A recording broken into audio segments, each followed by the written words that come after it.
Hello and welcome to my channel, The Phenomenal English with Shivan.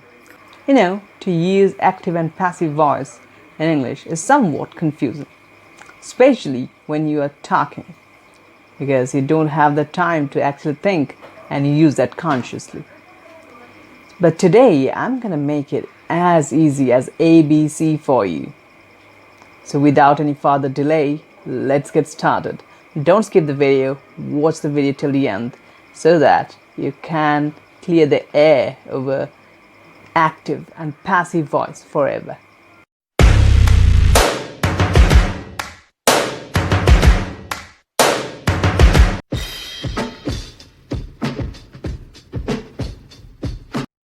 Now, in case you don't know what voice is in English grammar, let me explain it to you with the help of an example. There's an example: your friend informs you. Now, if you just take a look at the sentence, your friend informs you. So, grammatically, your friend is the subject here because it works, right? Your friend is walking here. So, your friend, what he does, informs you. So, you are the object. Now, if I want to take that object to the beginning, right? If I want to start the sentence with you, then the sentence becomes you are informed by your friend. So your object suddenly becomes your subject, right? It changes its position, right? And the subject goes at the end, and the sentence becomes your friend, you are informed by your friend. The meaning is still the same, but we have made a few alterations in the sentence. When we start with the subject, with the doer, we call it active voice. It's not about changing the voice itself, it's just about changing the position of the subject, right? If the subject is important, we start the sentence with the subject and we call it active voice. If the object is important, we start the sentence with object and we call it a passive voice. Now, one thing might come to your mind, that we learn these voices just to know some grammar tricks, or is there some regular practical use of that? So let me tell you that voice does have important regular use. Now, the most important thing you should know that you are the person who decides whether you should use that voices, means as we have two voices, whether we should go with active one or the passive one. Only you can decide. No one is there to put you at a gunpoint and say use a particular voice. So you can decide which voice you want to go with. One may take one voice out of the equation. You can't talk a particular voice because all the sentences, should I say, most of the sentences can be uttered in both the voices, active and passive both. But in order to speak naturally, in order to avoid sounding robotic while speaking, we should have a pretty good grip on both the voices. Let me assume that you know the basic of the sentence, just like subject, verb, object. That's how we make a sentence. So let's assume that you know that, and let's get into the lesson directly. Well, now I'm not gonna teach you the voices in old school grammar class style. We will improvise the way we should while speaking, right? So at first we should know how to use voice and when to use voice. Basically, in English or in any language, we start a sentence with the most important word, right? So while speaking, we start the sentence with the most important word. Thus, we put stress on that word.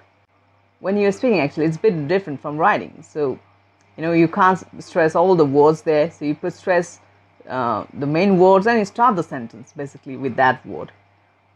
Having said that, I must tell you that I'm not saying that only one word in the sentence is important, others are not. Definitely, all the words are important. Action word means verb is important, so is subject or sometimes object as well.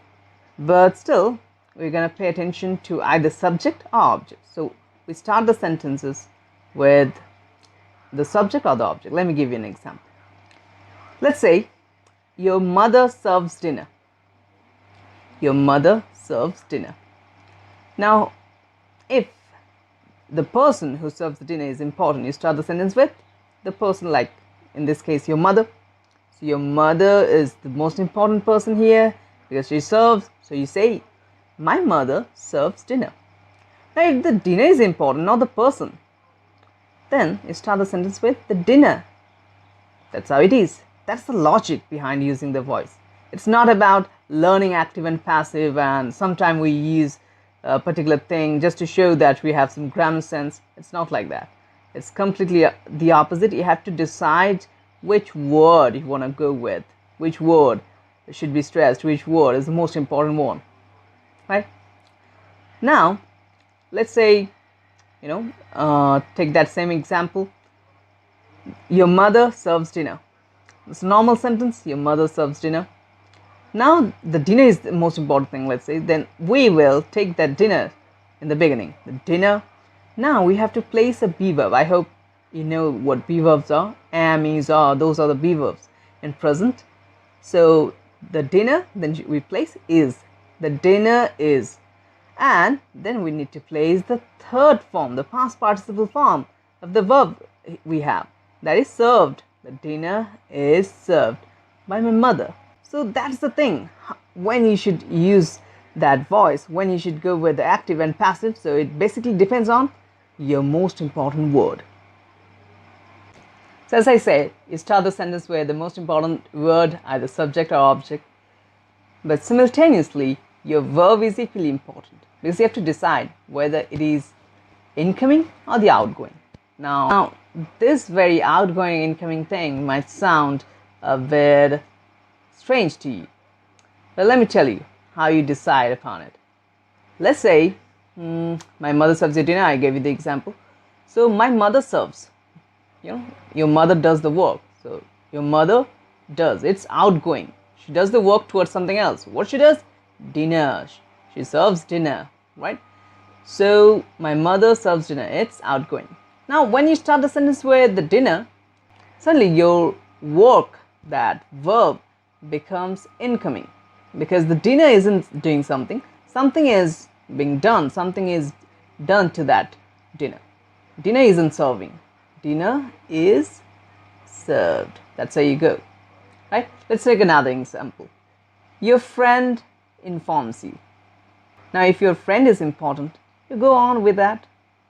You say, my friend informs me.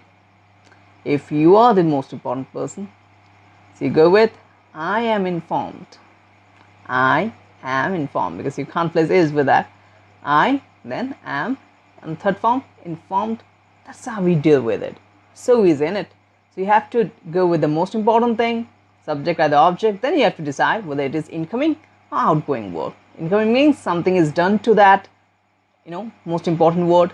And if the most important work is doing something, right? Just like mother is serving, so mother serves dinner, right? Your friend is informing, your friend informs you. But if you start with the other thing, like if you start a sentence with dinner, it becomes dinner is served.